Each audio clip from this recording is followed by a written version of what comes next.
Hi, and welcome to Finding Your Way Through Therapy, a proud member of the Sightcraft Network.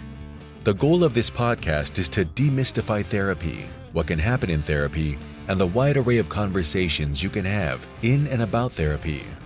Through personal experiences, guests will talk about therapy, their experiences with it, and how psychology and therapy are present in many places in their lives, with lots of authenticity and a touch of humor.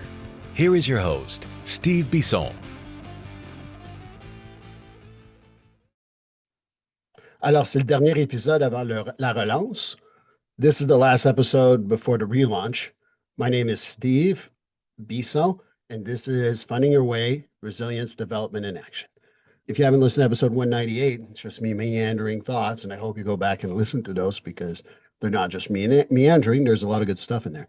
But for episode 199, we're going to meet with Caren Paskel. Caren Paskel is someone who has had her own share of loss in her life, and I'm sure she's going to talk about that. She's exploring resilience and empathy and grief for mental health awareness during challenging times. She is someone that has a book out. She has her own story that she'd like to share, a transformative journey, actually. And she wants to be able to share her own journey and how it could help others. So I hope you enjoyed it, and here's the interview.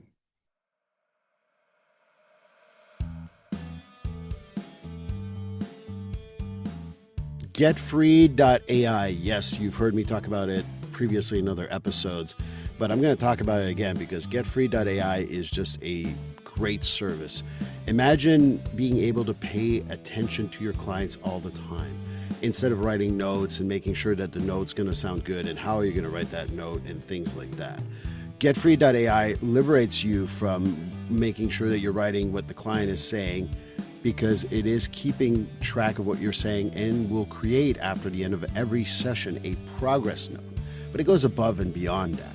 Not only does it create a progress note, it also gives you suggestions for goals, gives you even a mental status if you've asked questions around that, as well as being able to write a letter for your client to know what you talked about. So that's the great thing. It saves me time, it saves me a lot of aggravation, and it just speeds up the progress note process so well. And for $99 a month, I know that that's nothing. That's worth my time. That's worth my money. You know, the best part of it too is that if you want to go and put in the code Steve50 when you get the service, at the checkout code is Steve50, you get $50 off your first month. And if you get a whole year, you save a whole 10% for the whole year. So again, Steve50 at checkout for getfree.ai will give you $50 off for the first month. And like I said, get a full year, get 10% off, get freed from writing notes, get freed from always scribbling while you're talking to a client, and just paying attention to your client so they win out, you win out, everybody wins. And I think that this is the greatest thing. And if you're up to a point where you got to change the treatment plan, well, the goals are generated for you. So getfree.ai, code Steve50 to save $50 on your first month.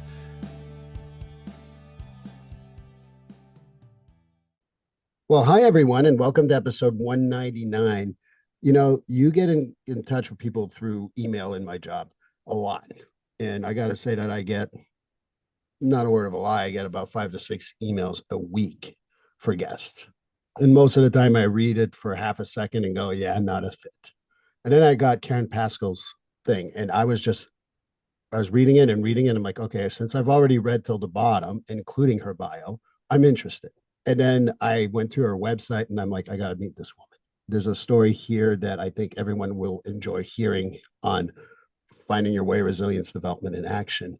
So Caren Paskel, welcome to my podcast. Thank you, Steve, so much. That was a nice introduction. I'm grateful to be here. Well, you know, pre-interview, we just had this conversation. Anyone who knows me, and I think that's going to be something you're going to echo about you, is that I can't lie. So if I didn't feel these things, I couldn't tell you these things. I would be like, all right, and welcome, Caren, for Finding Your Way. And that's all I would have said.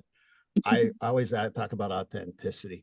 And that's even in our short conversation before this, our exchange on email has really struck me as you're very authentic. So I really want people to hear that and see that. So usually just want to look, you know, I've started to know you obviously with the stuff I've looked at, but my audience may not know you. So I'd like you to introduce yourself to my audience. Hello, everybody. I'm Caren Paskel, and I'm just grateful, really, what we were talking about before is to show up in my glory and share my story. And that is how I roll.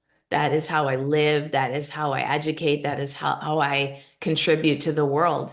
And my greatest gift, I believe, is this desire to develop myself and improve on myself. And that is my purpose. I know it's my purpose to be in my highest vibration and to live in the celebration that I can achieve this state of self-actualization. And so that's the path I've been on for quite a while. And I've always been seeking that. And I didn't know that it was an inward journey until I took a yoga class at 16 when I was having panic and anxiety in school. And that was the first deeper connection I ever made to myself that I thought, what is this? And now I know it was a spiritual connection. And it was different from all the other connections that I had made, so far, I guess, in life that were pretty, external, based on the external. So this was internal, and I wanted more of it. I wanted more of it. So I really have a long past and relationship now with yoga being such a healthy path for me in my forward movement in my life. I went to art school, but I involved art and yoga together. I ended up teaching even before I got certified. It was very natural for me to talk about life and transformation and everything. It was very therapeutic. That was for me so therapeutic to hear what the teacher was saying about life as I was moving and breathing. So I was able to emulate that at quite a young age without any training. So I knew it was natural for me and I enjoyed it. Plus, I could also make some money on the side while I was in school. So I kept on the path, but I had a lot of mental health issues. I mean, I was in a very unhealthy relationship and had an unhealthy relationship with men, with food, with my body.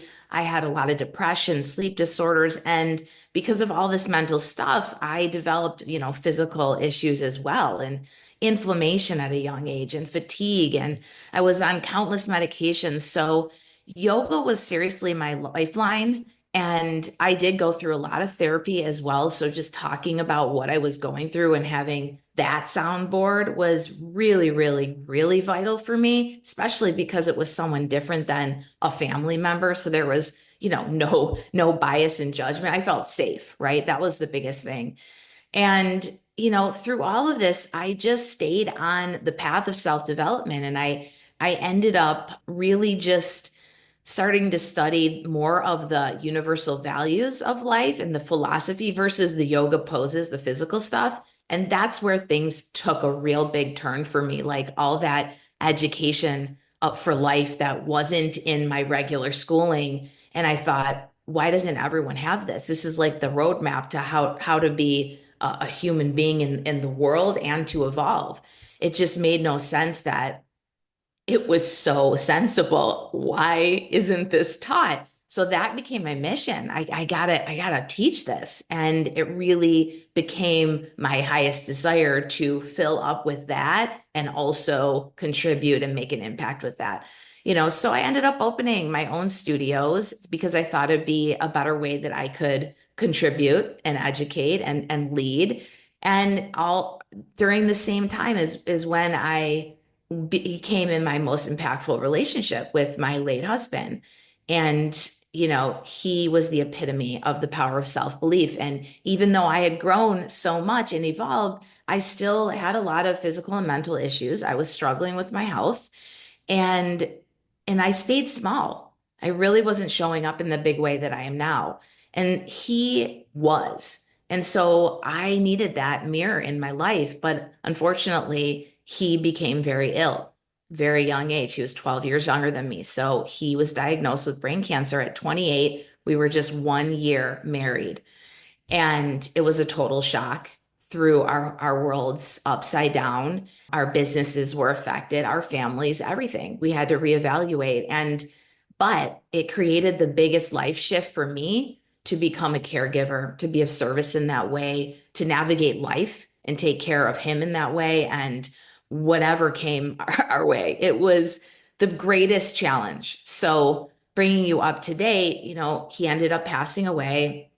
And I had to rebuild myself from, at the time, feeling like I lost the greatest thing in my life that I had.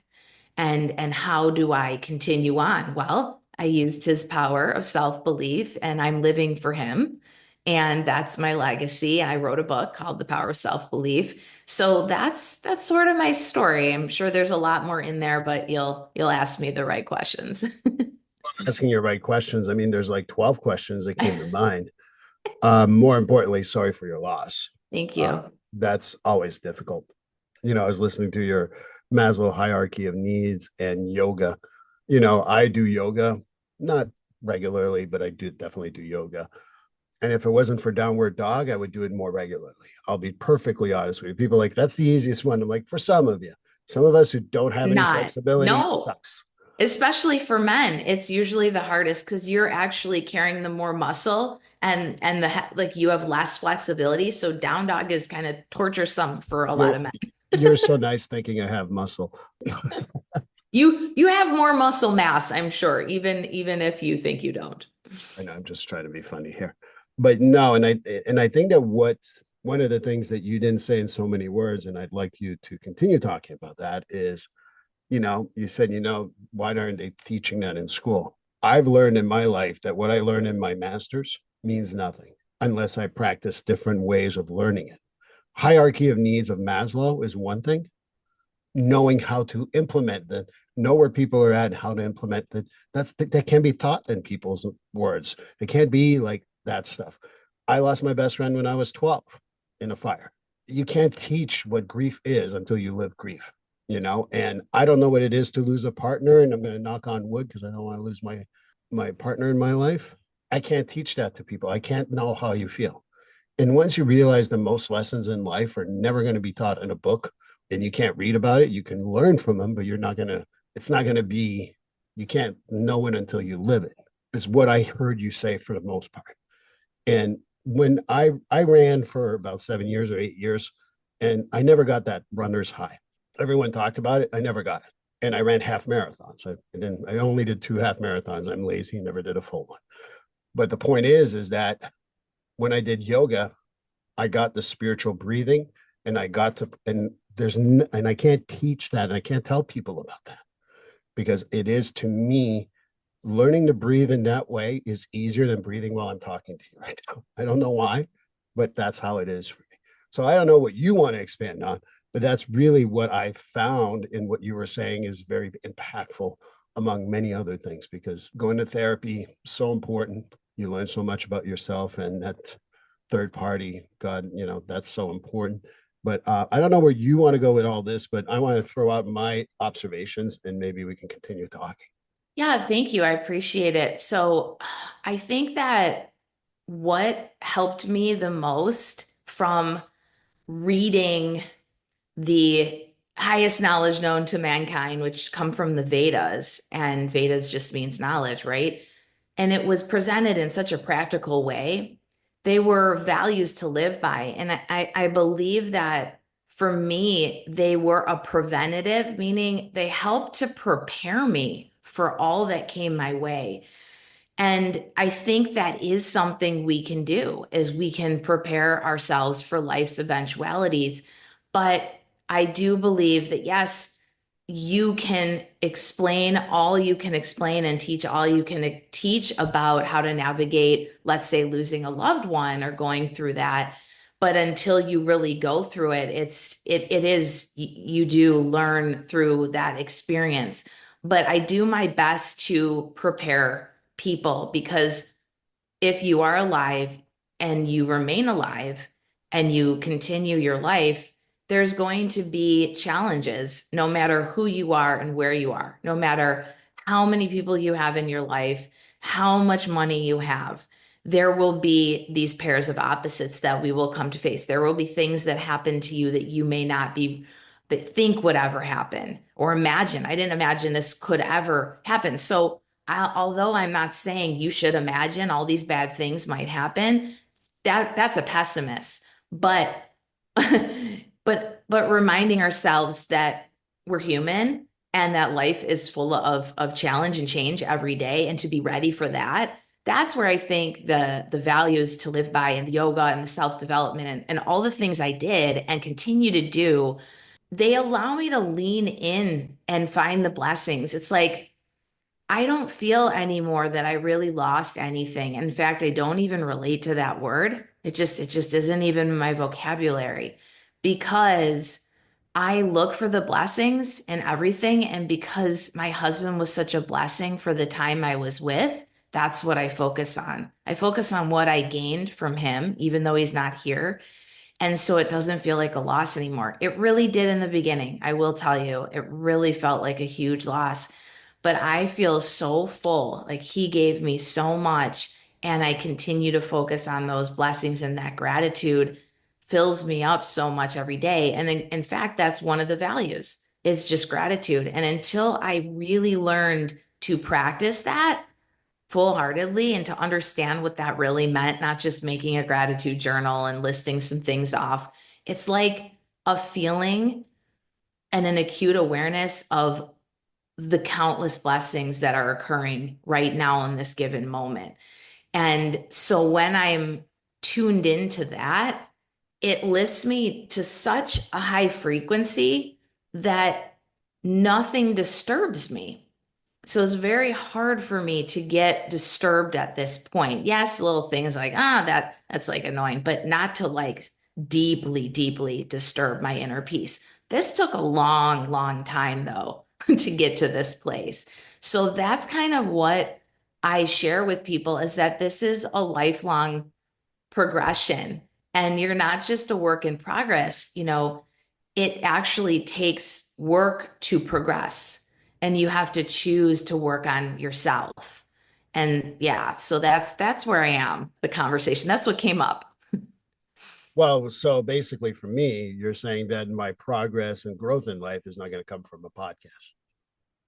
Um well, you could, you could be inspired from Right. learning here, and that could really spark the growth. But when what you do with it, it's what you do with it that matters, right? So if you're That's where I was inspired, trying to lead you to, yeah, actually. you gotta, it's very hard, the my position, because I remember my dad telling me, like, he was trying to explain to someone what I do, right?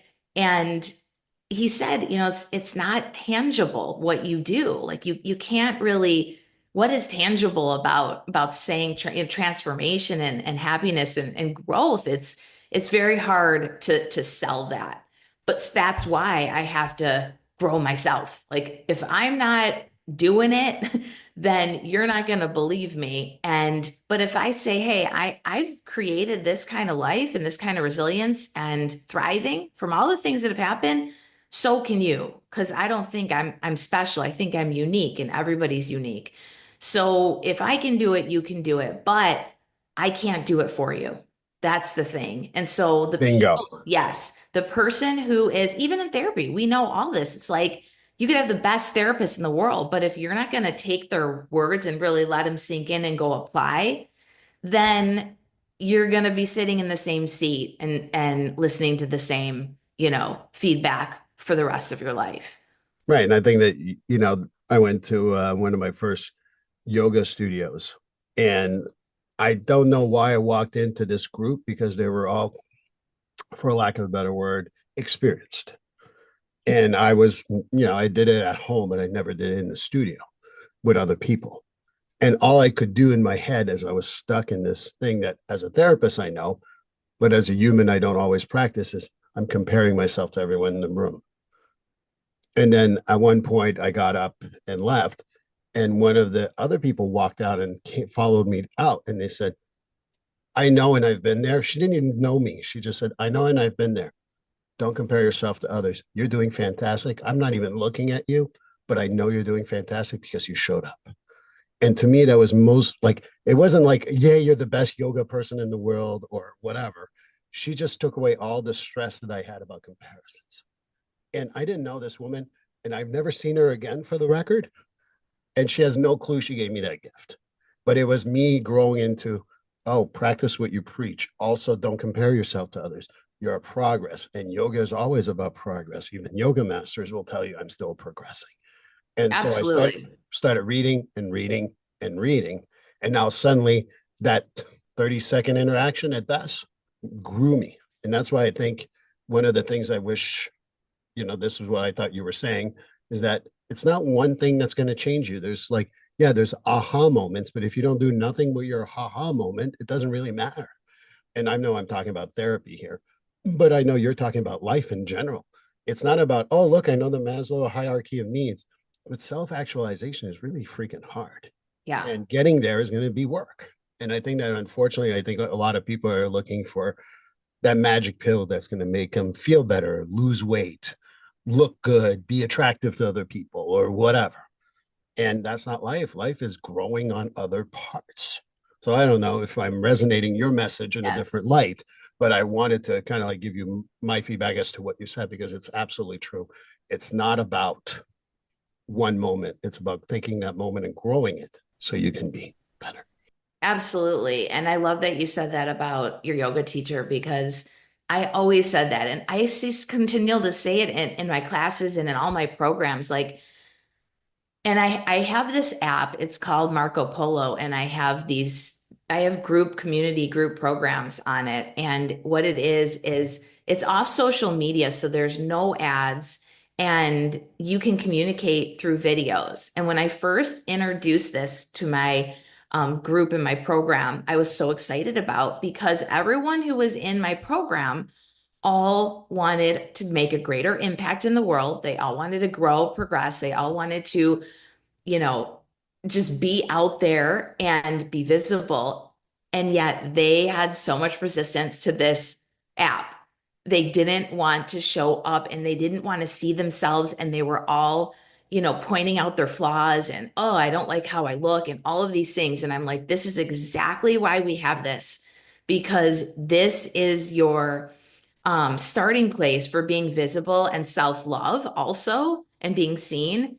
And I said, just show up. That's all I kept saying. And that's what resonated when you were saying that. Because yes, I've said it on the mat a million times to all my, groups in yoga, but even in transformation, I say it to people who you would never believe need this message, who you would think I mean, they're in corporate and they're running these big things, and yet on a silly app showing their video within a safe space and only our group, there's such resistance and they're having such a hard time. There's self-loathing and self-doubt and insecurity. And all of this came to the surface. And I said, can you imagine you're trying to go out there and become a transformational coach now, and you can't show up for yourself in this and feel good in this group?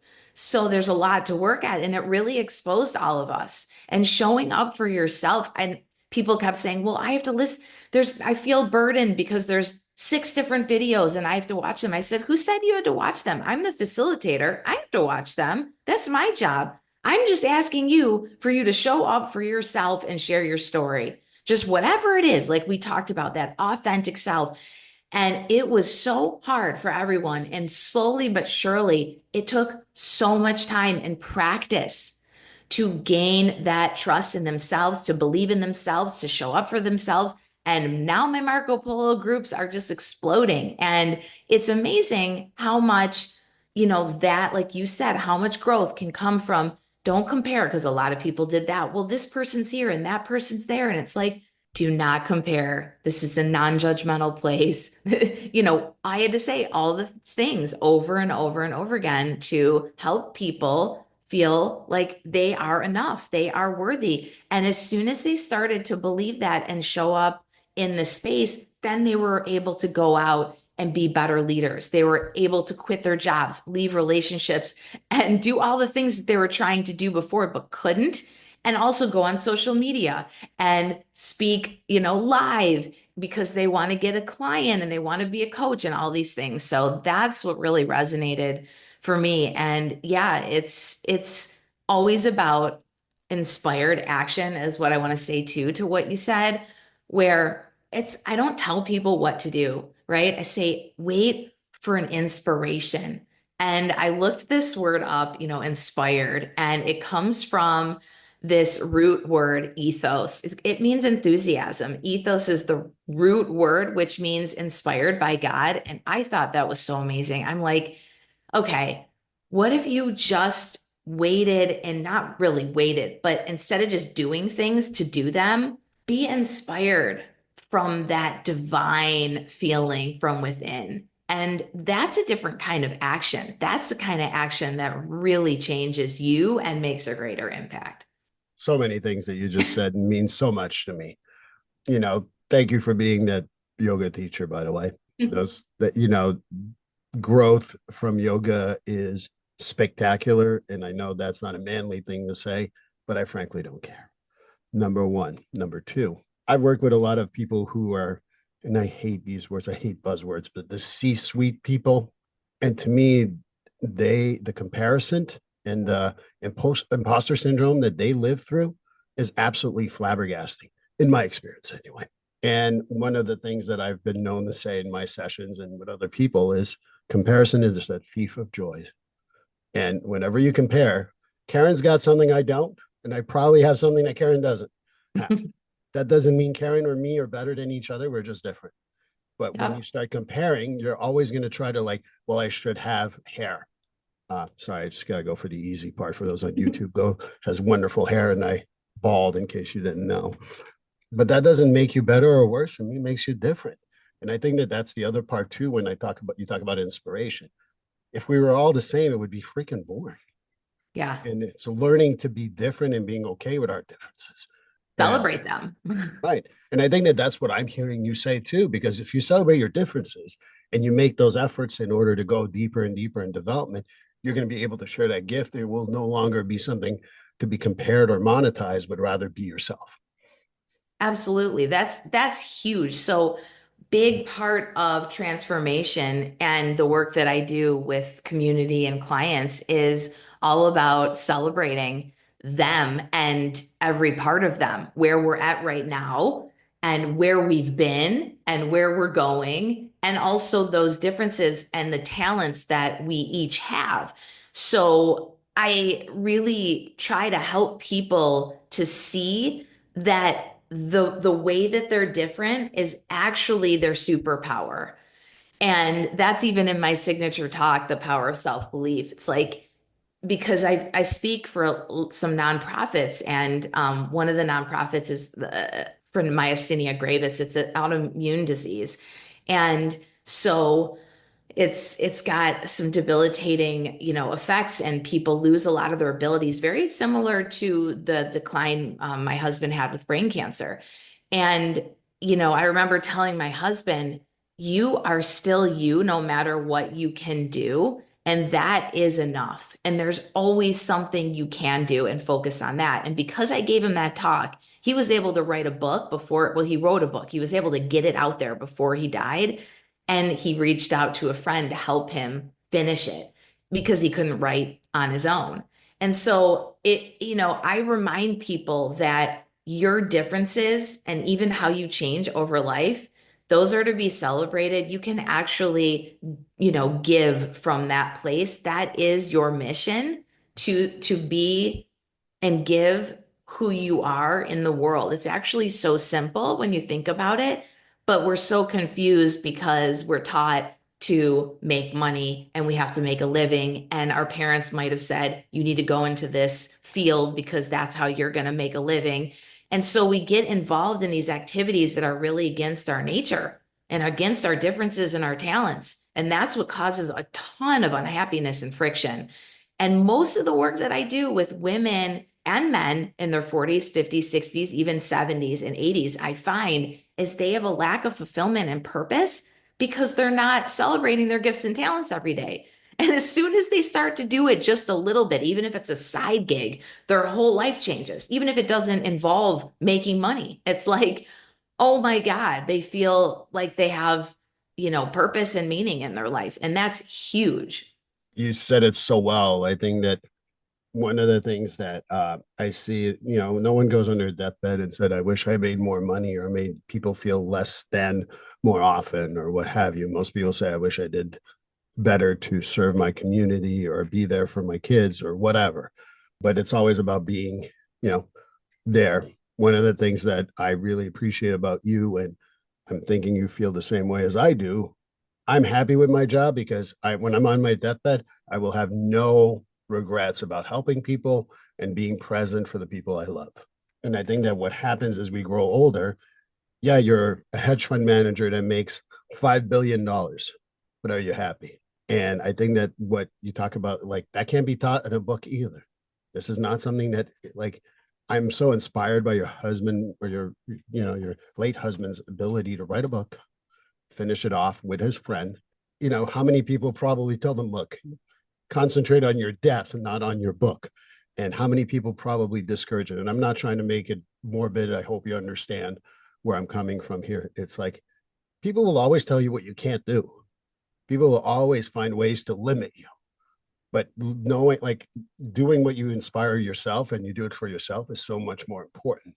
As I joked around previously on my podcast, whether 5 people listen to me and you, Caren, or 5 million people listen to it, if I inspire one person or Caren inspires one person, we did our job. We did everything we could. So for me, it's never about quantity, money, or anything else, but rather what you can bring to other people. And that's why I'm so inspired by your late husband, obviously inspired by you. But when you talk about your late husband, it really makes me inspired about what we can do once we realize that we don't need to bend to other people's whims, for lack of a better word. Well, you won't even believe, I'm only smiling over here because you won't believe the title of his book. It's called Can't Doesn't Exist. And that's Yeah, and I exactly did not. I swear to God, did not know. Did not I know. know, I know. That's why I was laughing because I didn't even say the title. And, it took, I mean, he was fighting till the very end. And there was only, when he lost the right side of his body wasn't working. And that so he had a photographic memory. I mean, this guy was brilliant. He had very little schooling and was brilliant and just took certain classes to educate himself in terms of what he wanted to do and never studied, aced all the tests. I recently talked to a teacher of his that called me out of nowhere. I had no idea. And I had this great conversation and he was talking about him. It was amazing. And so when he lost his ability to read and his speech was not great and his ability to type, he felt like he had nothing else to live for. I mean, because he couldn't do, right, those things that he was Right. so good at. And he landed face planted in bed. I remember he just did a face plant and I remember the scene so vividly. He just kept saying, I can't do anything. I can't do anything. And I like rose up with, I swear to God, the divine power of self-belief that was transferred from him in me. And I just said, yes, you can. You wrote an entire book and you don't need to write it. It's already there. You just need someone to publish it and, get it out there. And that very day, he was inspired. This is a great way to, I know we're probably close to the end of the podcast. We're talking so much, but this is a great ending because my God, he was inspired by what I said. And that moment he took action because he could. He reached out to his personal trainer who had published a book of his own. And he was, he knew that he had self-published his own book and written a book or two. He called him and said, he didn't even ask him to do it. He was just asking him, hey, I know you know a lot about this and I have this book and I want to get it out there. Do you have any recommendations of who I could maybe have, a ghostwriter or a publicist? Or he said, dude, I'll do it with you. It'd be my pleasure. And the two of them, this was the end of my husband's life, was on purpose and in purpose and inspired. We would sit at my dining room table, all of us, and he would do Josh would do an interview, and that was the co-author, and he would interview, but I would also be in there too because I was making food or eating whatever, and he would interview me too a little bit. And that's how the book was made. And David got to see it published. He got to see that his book got out there, which meant the world to him. And I think was one of the reasons he was able to let go because he knew I was going to be okay. He saw that I succeeded And he knew that his legacy would be carried through me in that book, and of course his family and friends. But that was, man, that to watch all that, that's why I say, even though yes, I lost his presence physically, it's like I gained so much from his 6 years with me, from this experience. I just can't imagine where I would be without him or without going through all of that. And that's why I really don't feel like a victim at all. I mean, victim sometimes is just in our mind, right? And I know there's a pejorative term around victim, and sometimes we are victims, but most of the time, if it's a self-imposed label, it's worse. So I don't want to take away for those who think they were a victim. I'm just saying that sometimes when we self-impose it, it's worse. I know we got to wrap up, but I want people to be able to reach you. And the other thing that I'm gonna like I'll cut it off the podcast if you wish. I need to have your book up. I don't have a problem paying for it, but you need to sign it for me. I need to read it, obviously, because I'm really interested. But I know you're much more than a book, much more than a yoga. I don't know what title you have. We'll say teacher for now. But like, tell me how people can reach you. What are you working on? Stuff like that. So you can maybe hopefully inspire other people. Absolutely. And I would be happy to sign a book for you. And yes, I wrote The Power of Self-Belief, and it is my baby. That is my baby. It has all of these beautiful teachings and lessons, but combined with the story of David and I meeting, it's like from that starting point of I had all this self-development and all these teachings, but I didn't have the power of self-belief. And that took having a human being who had that, like you said, like I had to live with it. I had to be around it. I had to see it. And then when I was deeply challenged, the worst thing that could ever happen, that was what triggered the inspiration to believe in myself. And then after he died, and I made that choice, but I had that living example. And so I share the story. There's pictures of us so that you really get the visual of our life and what happened. And so I think it's really quite beautiful and powerful read. So that's on Amazon. If you Google it, you can find it other places, Barnes and Nobles. It's in stores and stuff. I'll make sure to link it in our show notes too. Perfect. And then I call myself a spiritual escort. I take people, I know, that's what I thought about the other day. I'm like, I don't know how to describe myself except for taking people to the highest place that they can go, their highest potential. And I hold their hand. It's a very intimate process. I only work with one or two clients at a time to do that. So I've made room to make a greater impact. And I have launched with my team. My beautiful mentors have become a team with me, and we're launching. It's called Youthful Longevity Mastermind, and it's really for people who are in their midlife transitions with everything from maybe being a widow or divorced or possibly going through feeling health issues or signs of aging, et cetera. There's lots of transitions. So this is designed to give you immense support for your highest health and for your quality of life each and every day, including that joy and that fulfillment and purpose, and to have the community, the proximity to the health, the highest health examples as well, to be around that. Because what we've noticed is that's been the greatest support and transformation is the community of the high vibration. And so we're giving that in a new, beautiful way together. So we're launching it actually this week. And if you want to check it out, you can and see our free masterclass. You can go to www.youthfullongevity.com. So that's pretty simple. And you can watch the masterclass, and we'd love to hear from you that way. But you can check out my site, CarenPaskel.com. I know you'll share the link and get in touch with me that way as well. And Caren spelled with a C for the record. Just want to make sure people know that. Yes, I'm not the Caren that everyone talks about, with the K. You're such a Caren. But no, I think that walking people through those inspiration, like those journey and that spiritual journey is, it's to me, it's such an important thing. And I know while I work with first responders and I talk about trauma and I'm a quote professional, that higher vibration and that stuff means the world to me. because I think that if you think that life is only what you can see, then you're really not paying attention.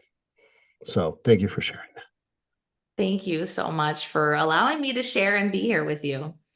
Well, thank you so much. And I hope that our paths cross more than this podcast, truthfully. I truly enjoyed our talk. And, this will be a joke between us. No one else will get it. But so happy you found a hotspot. Thank you. Thank you. Well, this concludes episode 199, and we're saying goodbye to finding your way through therapy. Thank you for all those who supported that podcast. It's still very relevant, but as of next week, we're going with the full rebrand, and that's Resilience Development in Action. So I hope you join me then. Please like, subscribe, and follow this podcast on your favorite platform. A glowing review is always helpful. And as a reminder, this podcast is for informational, educational, and entertainment purposes only. If you're struggling with a mental health or substance abuse issue, please reach out to a professional counselor for consultation. If you are in a mental health crisis, call 988 for assistance. This number is available in the United States and Canada.